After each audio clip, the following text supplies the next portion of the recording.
The massive doors of the Galactic Assembly Chamber opened with a sound like thunder. Captain Jake Morrison walked through them with steady steps, his black military uniform clean and pressed. Behind him came Ambassador Lisa Grant, her face calm, but her hands slightly shaking. They had traveled across 3 star systems to reach this moment, and both knew that nothing would be the same after today. The chamber was huge, bigger than any building on Earth. The walls were made from something that looked like crystal but glowed with soft blue light. Floating platforms held representatives from 47 different alien species. Some looked almost human, others were so strange that Jake had to remind himself not to stare.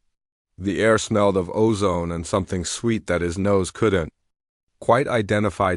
At the center of the chamber sat the High Council. Chancellor Vexthara of the Zephyrians was in charge today. She had 4 arms and skin that changed color when she was angry.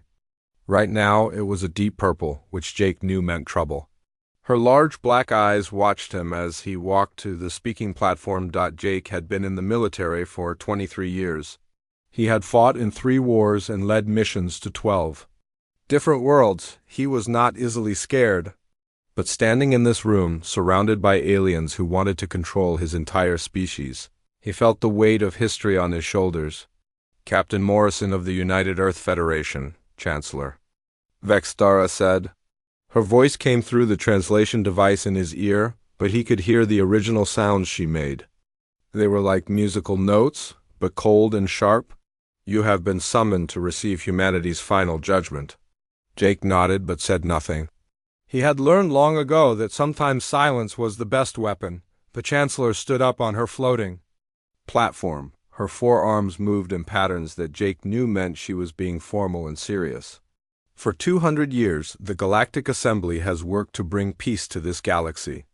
We have ended wars, stopped conflicts, and created a system where all species can live together in harmony. Jake almost laughed, but he kept his face still. Peace, they called it. He had seen what their peace looked like.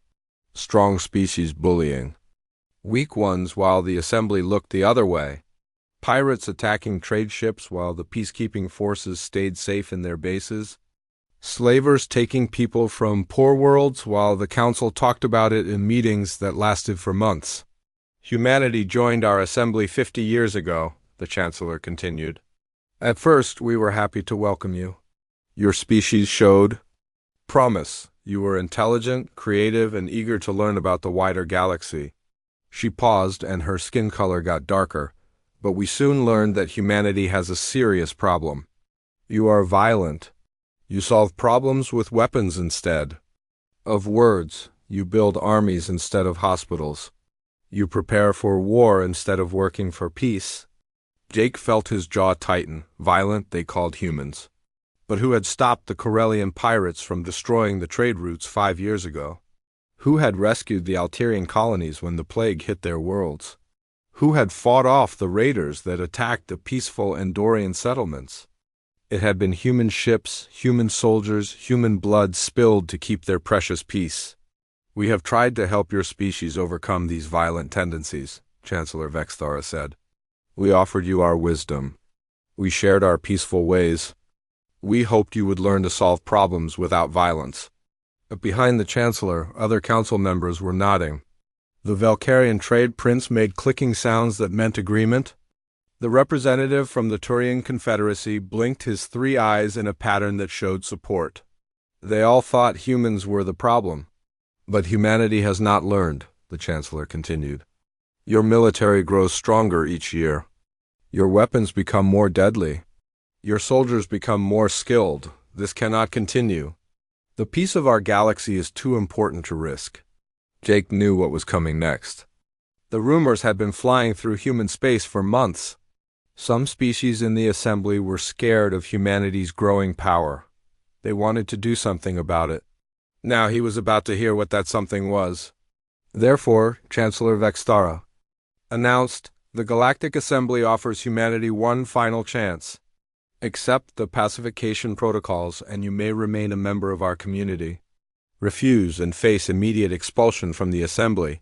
The chamber fell completely silent. Jake could hear his own heartbeat in his ears.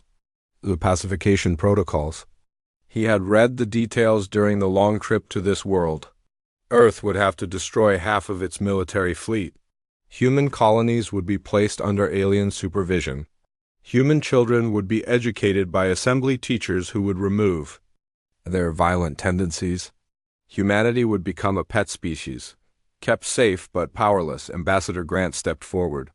She was a diplomat, trained to find peaceful solutions to problems, but Jake could see the anger in her eyes.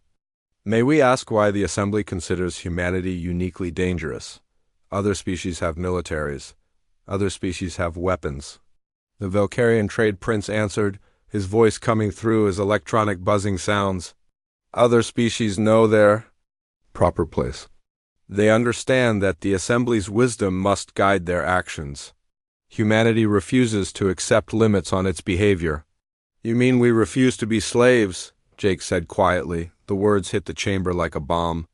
Several alien representatives made angry sounds. Chancellor Vexthara's skin turned almost black with rage. How dare you, she said. The Assembly offers guidance, not slavery. We seek to help humanity overcome its primitive nature. Jake looked around the chamber, meeting the eyes of as many representatives as he could. You want to help us by taking away our ability to defend ourselves. You want to help us by controlling how we raise our children. You want to help us by making sure we can never threaten your comfortable little system. He took a step forward. But here's what you don't understand. Humanity doesn't want your help. We've seen what your peace looks like. It's the peace of the grave. It's the peace of species too weak to fight for themselves. The chamber erupted. In angry sounds, some representatives stood up on their platforms, making gestures that Jake's translator couldn't interpret, but which obviously weren't friendly. Chancellor Vexthara raised all four arms for silence. Then humanity chooses exile, she said. No, Jake replied, his voice carrying clearly through the noise. The United Earth Federation hereby withdraws from the Galactic Assembly, effective immediately. We choose freedom. He turned to leave, but stopped at the chamber doors. Looking back at the assembled aliens, he said the words that would be remembered across the galaxy for generations. You wanted to make us weak so you could feel safe.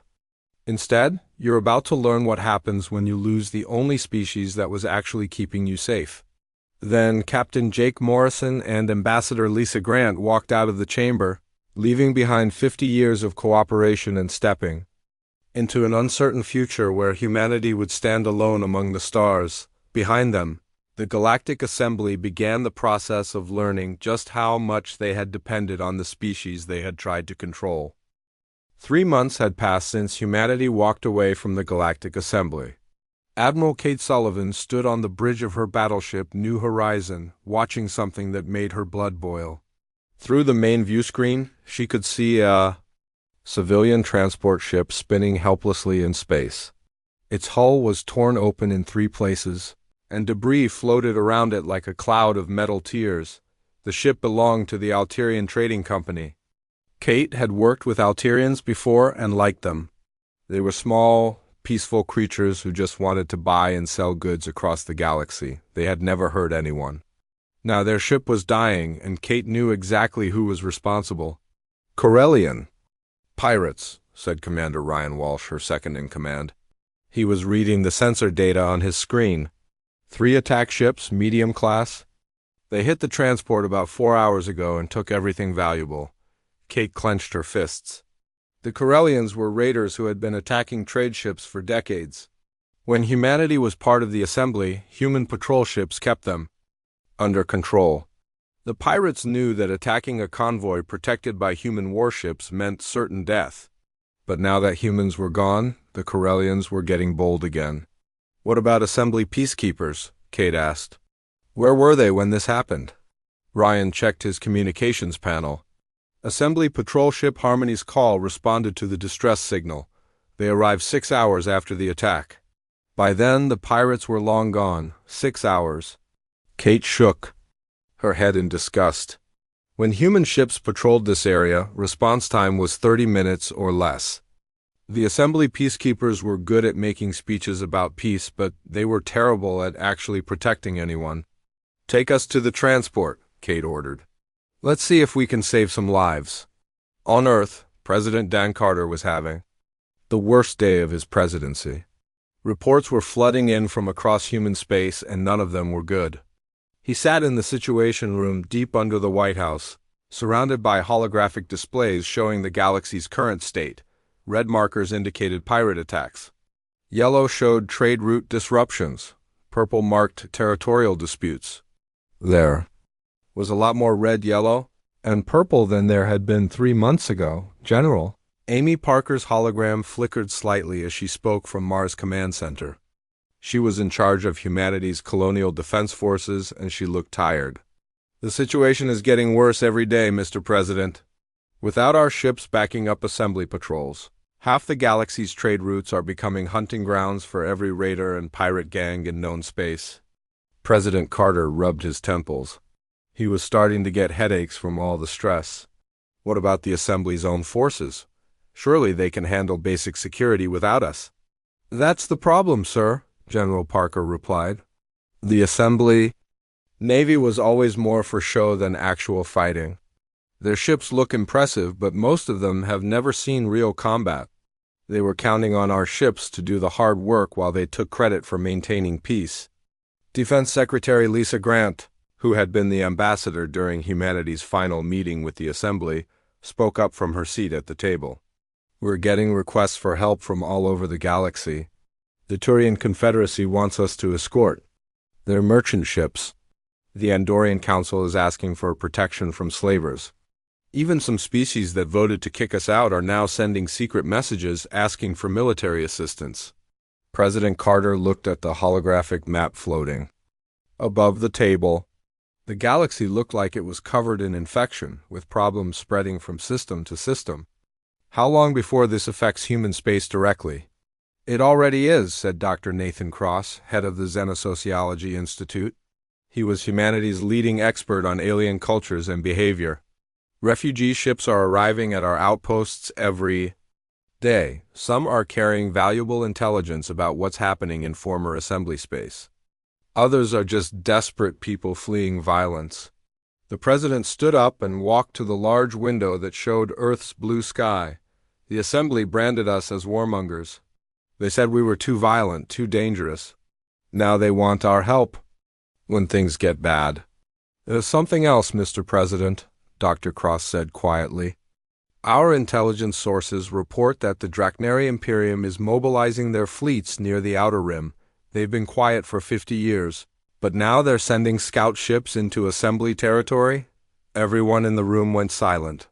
The Draknari were the one species that truly scared the galaxy. They were warriors who lived for conquest and battle. Their ships were fast, their weapons were deadly, and they showed no mercy to anyone they defeated. The only reason they had stayed quiet for so long was because they knew humanity's military could match them in a fight. Do they know we're no longer protecting assembly space? President Carter asked. We have to assume they do, Dr. Cross replied. The Draknari have excellent intelligence networks. If they're moving ships, it means they think the galaxy is vulnerable. Back in space, Admiral Sullivan finished helping the survivors from the Alterian transport. 12 crew members were dead, and the ship's cargo hold was completely empty. The pirates had taken everything, even the emergency food supplies. It was pure cruelty, and it made Kate angrier than she had been in years. Admiral, Commander Walsh sighed, we're receiving a priority transmission from Fleet Command. Put it through, Kate replied. The image of Admiral Jake Morrison appeared on the screen. He had been promoted after humanity left the assembly and now commanded the entire human fleet. He looked as tired as everyone else these days. Kate, I need you to take your battle group to the Kepler system immediately. We have reports of slaver raids hitting the colonies there. Slavers, Kate asked. I thought the assembly had eliminated slavery decades ago. They did, when we were around to back up their laws, Morrison replied. Now that we're gone, the old criminal organizations are coming out of hiding. The hegemony of minor worlds is falling apart. 3 member species have already withdrawn from the assembly, and 2 more are considering it. Kate felt a cold chill run down her spine. The galaxy was coming apart faster than anyone had predicted. "What are our orders, sir?" "Protect human interests and human citizens first," Morrison said.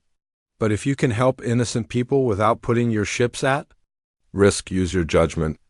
"And if the assembly objects to our ships operating in their space?" Morrison's smile was cold and hard. "The assembly expelled us. They can't complain when we act like we've been expelled." After the transmission ended, Kate ordered her battle group to jump to hyperspace. As the stars stretched into lines around her ship, she thought about the irony of the situation. The assembly had wanted humanity to be peaceful and controlled. Instead, they had created a situation where humans had to be more military and aggressive than ever before. The galaxy was learning a hard lesson. Sometimes the thing you fear most is also the thing that keeps you safe. Humanity had been the galaxy's guard dog, and now that the dog was gone, all the wolves were coming out to hunt. 6 months after humanity left the Galactic Assembly, Commander Ryan Walsh piloted his stealth ship, dancing shadow through what used to be one of the galaxy's busiest trade routes. What he saw made him sick to his stomach. The Alterian trading station that had once been home to millions of beings was now just twisted metal floating in space. Burn marks on the hull showed where Corellian raiders had used plasma cannons to break through the station's defenses. Ryan activated his ship's recording systems and slowly moved through the wreckage. Bodies floated in space, frozen in the cold vacuum. Most were Alterians, but he could see other species too. Humans, Turians, even some Zephyrians who had probably been there on diplomatic business. The raiders had killed everyone, even the children. "Dancing shadow to Fleet Command," Ryan said into his communicator. His voice was steady, but his hands were shaking with anger. "I'm at the Alterian hub. It's completely destroyed. No survivors detected." The voice of Admiral Morrison came through the speaker. "Understood, Ryan. Get everything recorded and get out of there. We need that intelligence." Ryan wanted to stay longer, wanted to search for any possible survivors. But he knew his orders. His stealth ship was one of humanity's most advanced vessels, designed for reconnaissance deep in enemy territory. If he was caught here by assembly forces, it would cause a diplomatic incident that Earth couldn't afford. Right now, as he prepared to leave, his sensors detected something that made his blood run cold. A massive fleet was approaching from the edge of the system. Ryan enhanced his sensors and felt his heart stop. The ships were black as space itself, with curved hulls that looked like the claws of some giant predator. He knew those ship designs. From his military academy classes, Drachnary Imperium, warships, Ryan immediately activated his ship's stealth systems and moved to a safe distance. The Drachnary fleet was huge, at least 50 ships of various sizes. At the center was a massive dreadnought that was bigger than anything humanity had ever built. As he watched, the alien ships began deploying an attack formation around the system. "Fleet Command, this is Dancing Shadow," Ryan whispered into his communicator, afraid that even his stealth systems might not hide him from the Drachnary sensors. "I have eyes on a Drachnary invasion fleet. At least 50 ships, including a super dreadnought class vessel. They're taking positions around the Alterian system."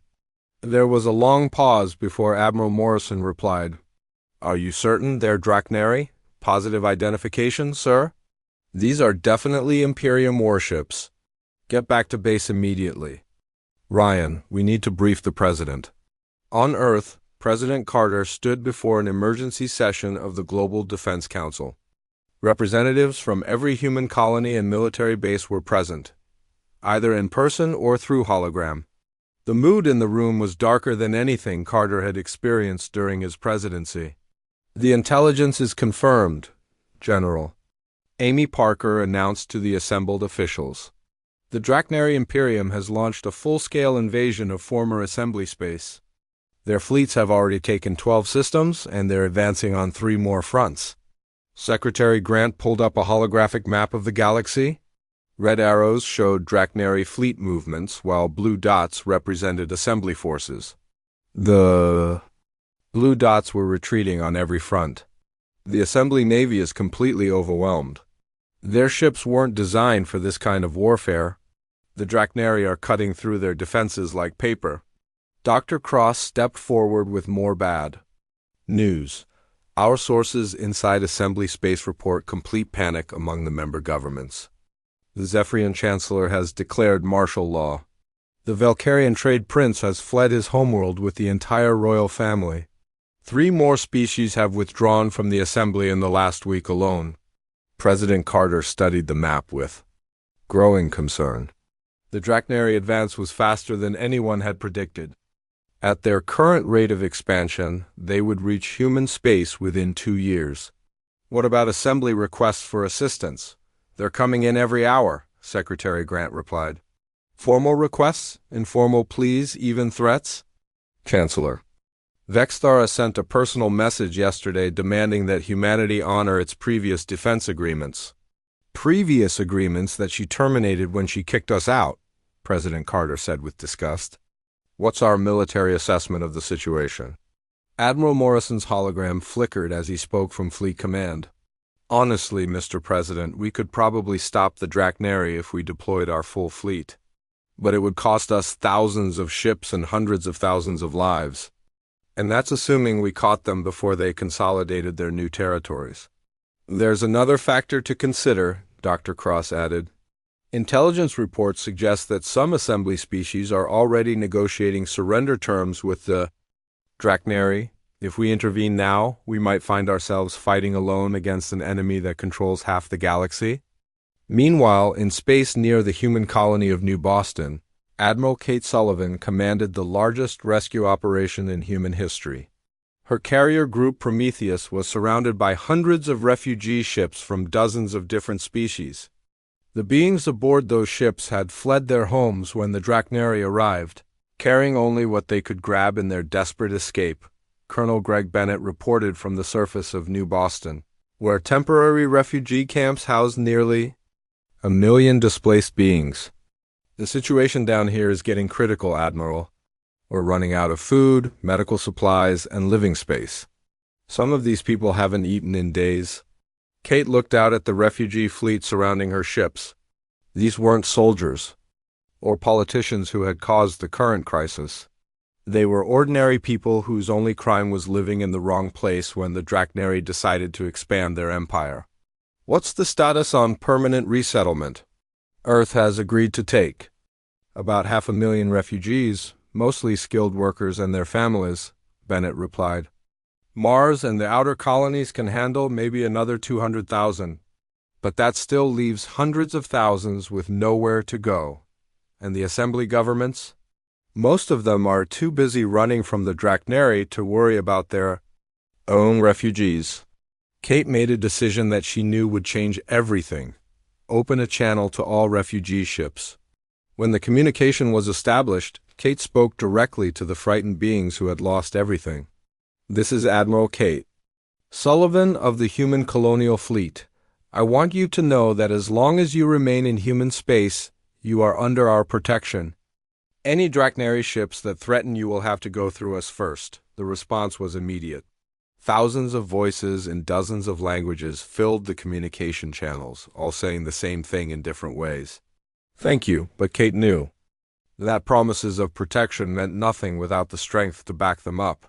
As she watched more refugee ships arrive every hour, she realized that humanity was facing a choice that would define their future. They could stay safe in their own territory and watch the galaxy burn, or they could step up and become the protectors that the galaxy needed. The irony wasn't lost on her. The Assembly had tried to force humanity to be peaceful and weak. Instead, their actions had created a situation where humans had to be stronger and more military than ever before.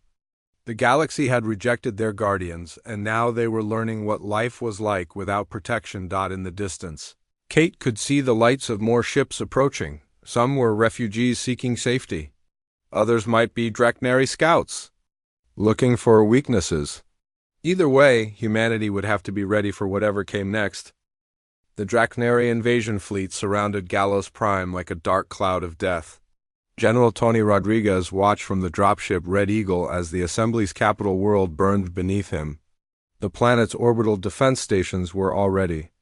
Destroyed, floating in pieces around the world that had once been the center of galactic civilization, Tony commanded humanity's most elite Marine division, the Iron Hawks. They were the best soldiers Earth had ever produced, trained for impossible missions in hostile territory.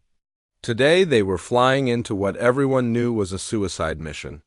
President Carter had authorized Operation Guardian Angel, and Tony's job was to evacuate as many civilians as possible before the Draknari ground forces turned the planet into a wasteland. 2 minutes to drop zone, called the pilot over the intercom. Through the dropship's windows, Tony could see the massive Draknari dreadnought Extinction's Edge hanging in space like a black moon. The ship was 3 times larger than anything humanity had built, covered in weapon ports and fighter bays. It was the flagship of Imperator Thrakes himself, the Draknari's supreme military leader. "Remember the mission," Tony told his Marines over the comm system. "We get in, grab as many civilians as we can carry, and get out. We are not here to fight the entire Draknari army." But even as he said it, Tony knew they would end up fighting.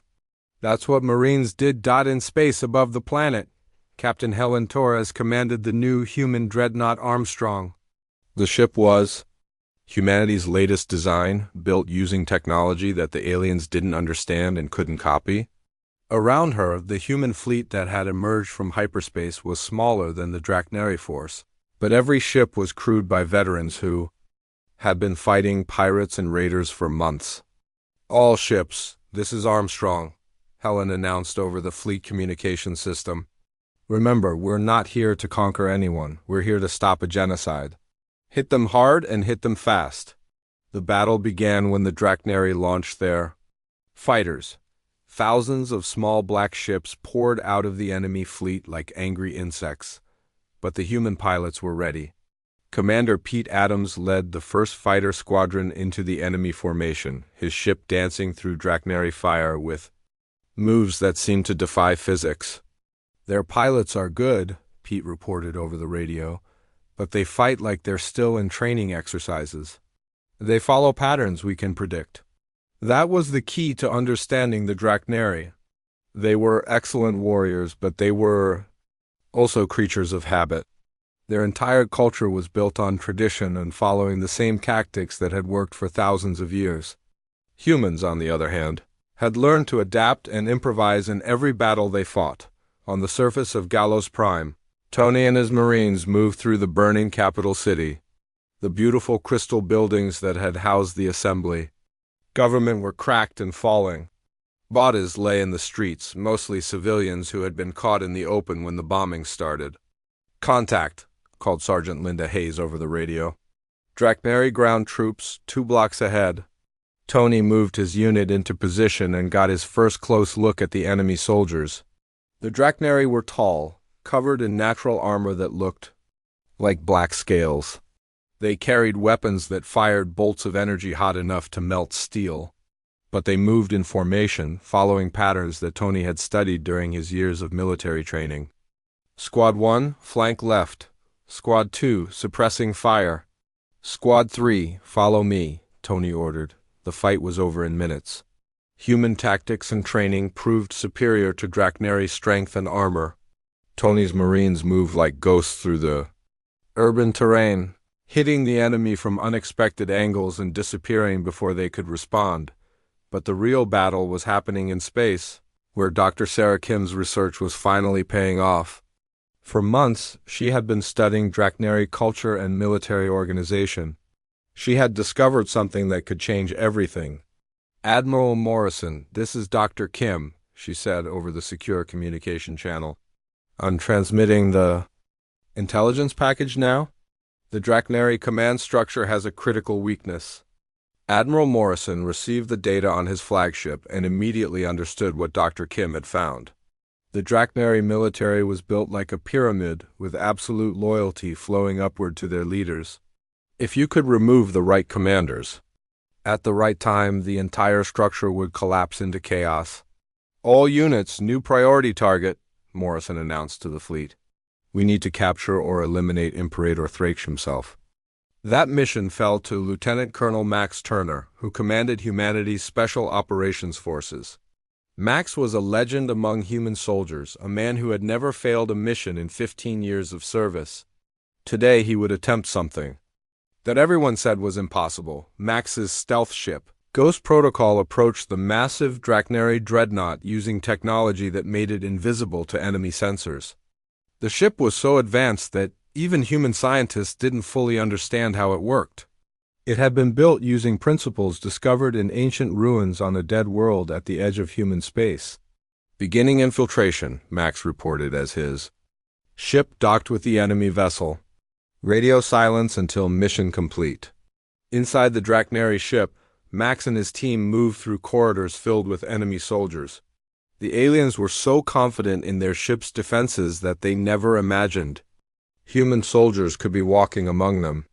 Max used every trick he had learned in decades of covert operations, turning the Draknari's own paranoia and rigid hierarchy against them. The key was understanding Draknari psychology. They respected strength and despised weakness. They followed orders without question and never acted without permission from their superiors. Max used these traits to manipulate them, creating confusion and doubt that spread through the ship like a virus. When Max finally reached the Imperator's command center, he didn't kill the alien leader.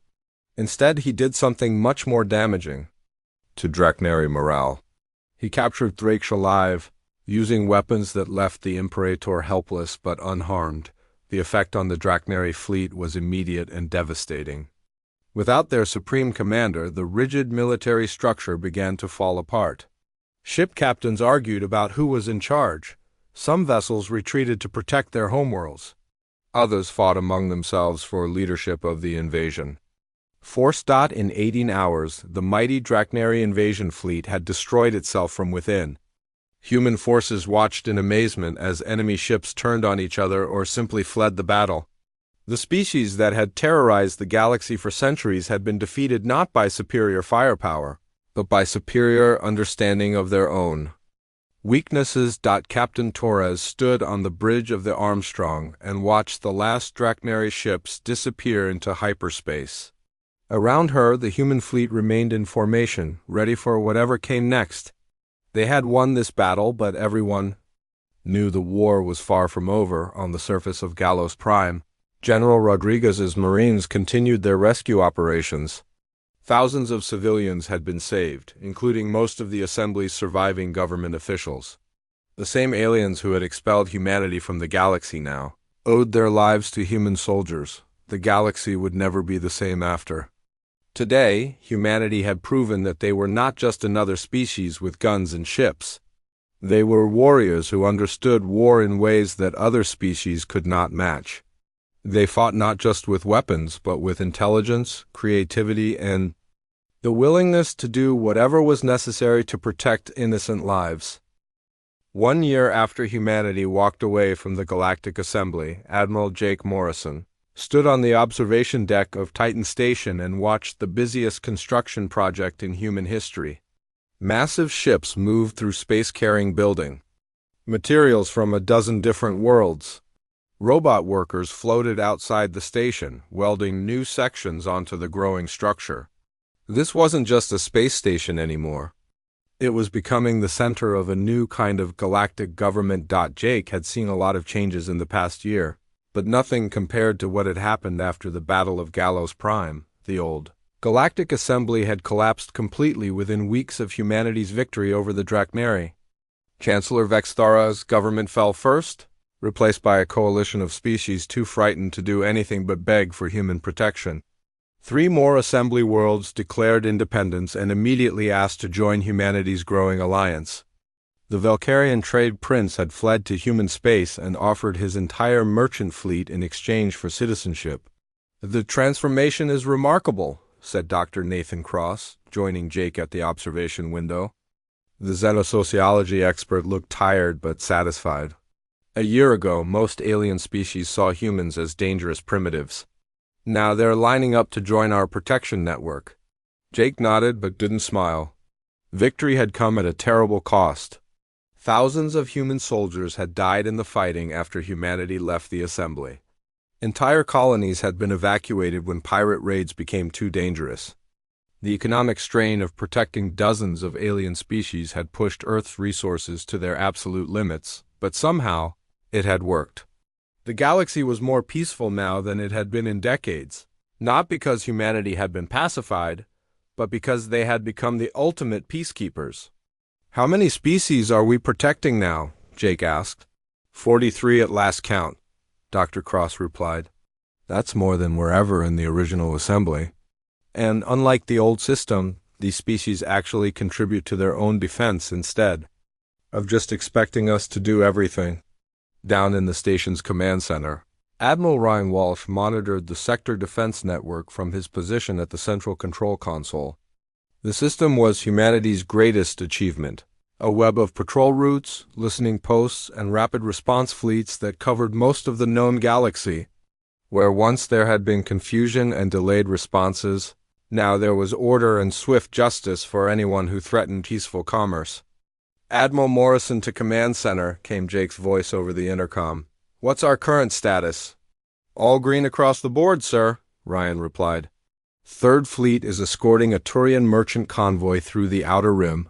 7th Fleet just finished clearing out a pirate base in the Andorian sector, and the new orbital defense platforms around New Geneva went online this morning.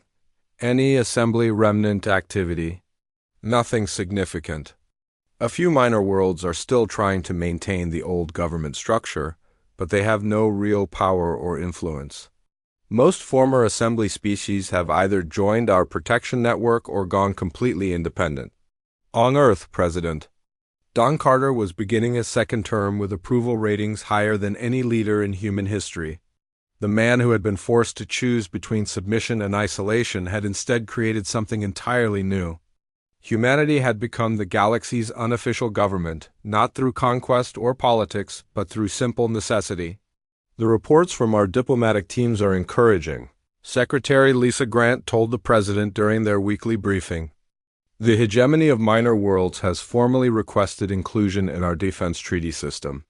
The Zephyrian Colonial Authority wants to establish joint military training programs. Even some former Draknari territories are asking for our help in establishing stable governments."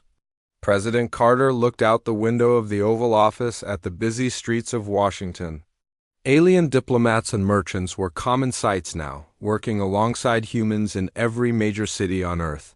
The integration had been surprisingly smooth, probably because most aliens were just grateful to be safe. "What about the Draknari themselves?" Carter asked. "That's the most interesting development of all," Grant replied. "After we captured Imperator Thraich, their entire military structure fell apart. But instead of becoming our enemies, many Draknari commanders have actually sworn loyalty to humanity. They respect strength, and we proved we were stronger than their entire empire." In space near the edge of human territory, Captain Helen Torres commanded the largest fleet humanity had ever assembled.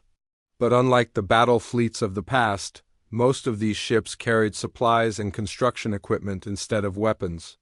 Her mission was to establish the first permanent human base in former Draknari space, a symbol of the new order spreading across the galaxy. "The locals seem friendly enough," reported Colonel Greg Bennett from the surface of the planet below. "The Draknari garrison commander actually helped us choose the best location for our base. He says his warriors are honored to serve under human leadership." Helen shook her head in amazement. A year ago, the Draknari had been the galaxy's greatest threat. Now they were some of humanity's most reliable allies, their warrior culture adapting to serve new masters with the same fanaticism they had once shown their own leaders. The transformation hadn't been without problems. Some human politicians worried about the cost of maintaining such a large military presence across the galaxy.